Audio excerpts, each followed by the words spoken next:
This is our news bulletin coming to you live from Comfort TV, an online TV where you get it hot.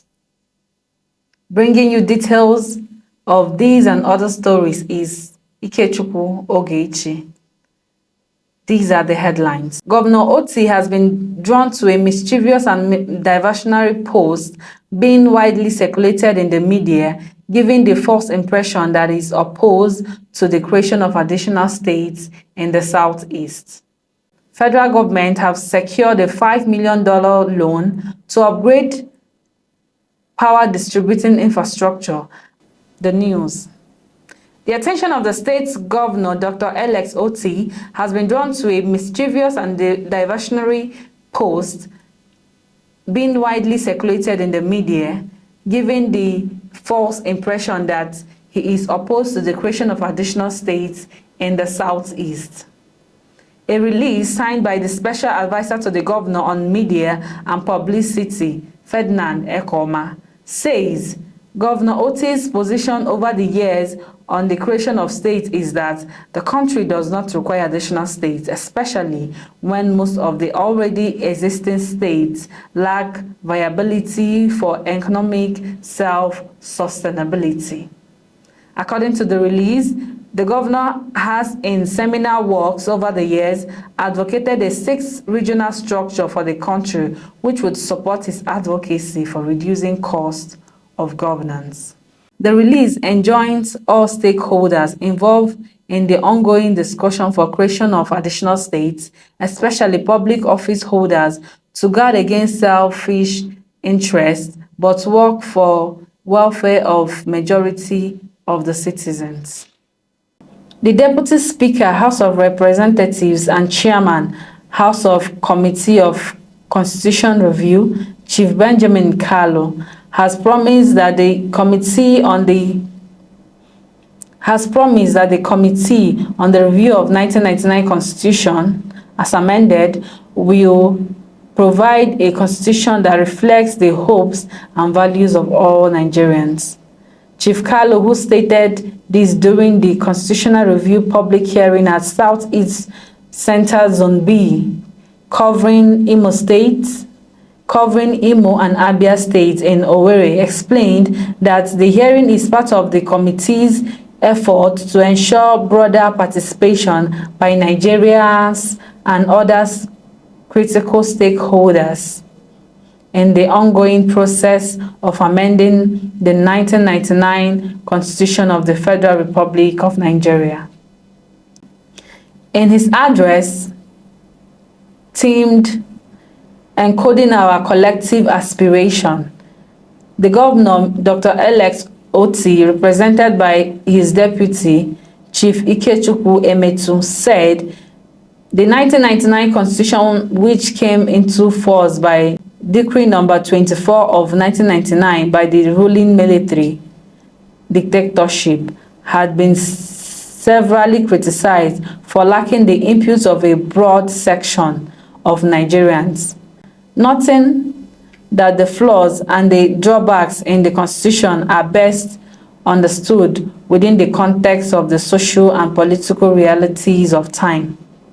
Governor Otti, who called for caution in the clamor for several proposals, including creation of additional states in the country, altering the provisions of the 1999 Constitution to establish the Local Government Council as a separate tier of government, however, endorsed the proposal to create additional seats for women in the national and state assemblies, as this will guarantee the inclusion of women in the political process. He commended the ongoing efforts by the National Assembly to collect the input of stakeholders from across the nation with a view to aggregate, streamline, and fine-tune them to further enrich the supreme body of laws in Nigeria when assented by the President. In his message, the Imo State Governor, Dr. Hope Uzodimma, landed the inclusive process and promised that the Southeast will receive proper consideration. Our government's House correspondent reports that several bodies, including farmers, the NUJ, Association of Chambers of Commerce, Industry, Mines and Agriculture, banks, among others, presented their position papers during the meeting. The West African Examination Council, WAEC, has dismissed a viral press statement alleging the cancellation of the 2025 West African Senior School Certificate Examination. In a swift rebuttal issued yesterday by the acting head of public affairs, Mr. Moyosola Adeshina, WAEC described the information as false, misleading, and the handiwork of mischief makers, and maintained that the examination has not been cancelled.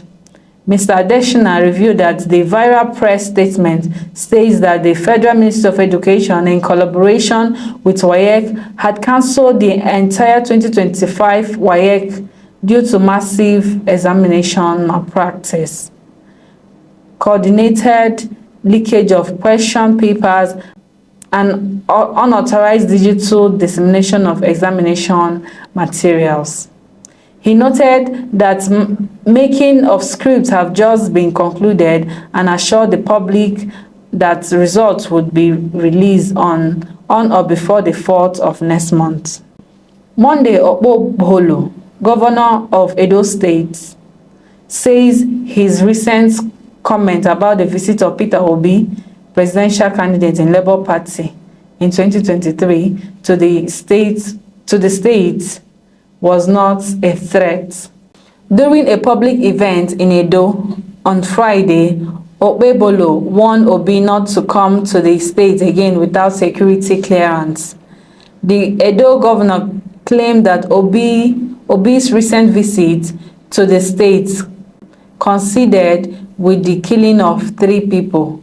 However, in a statement on Sunday, Fred Itwa, chief press secretary to the governor, quoted Okpebholo as having said that his comment was meant to highlight the security protocols for politicians visiting the state. Okpebholo said his comments should not be twisted for political mileage by individuals seeking to score cheap points. It is imperative to state clearly that the governor did not issue any form of threat to Mr. Obi, the statement reads, but rather emphasized the need for high-profile individuals, particularly politically exposed persons, to notify and seek security clearance from the governor before embarking on any public engagement within the state. As the chief security officer of Edo State, it is the governor's constitutional responsibility to safeguard the lives and property of all residents and visitors alike. The duty includes ensuring that adequate security measures are put in place during high-profile visits or events that may attract large crowds or media attention. When such protocols are ignored, it creates serious security vulnerabilities not only for this visitor but also for citizens who may be caught in avoidable threats. Governor Okpebholo's position is particularly relevant in light of the rising attacks and abductions of religious leaders, especially Catholic priests and Christian clerics. Edo State has witnessed its share of these tragic incidents, including the abduction of seminarians and killing of clergy in recent years. Public donations made to churches, hospitals, or other faith-based institutions, while noble in intent, must be approached with caution and in full consultation with the appropriate security channels to avoid exposing these institutions and their leaders to further danger. The governor comments on the need for discretion in public giving. The governor's comments on the need for discretion in public giving are rooted in both security, intelligence, and moral responsibility. In today's volatile security environment, the wisdom cannot be overstated. Governor Okpebholo is not Peter Obi, who, as governor of Anambra State, denied Nasir El-Rufai when he visited. The state government will not fold its arms and allow political motivated activities to endanger lives. We expect leaders, no matter how highly placed, to align with the protocols and security realities of the areas they visit.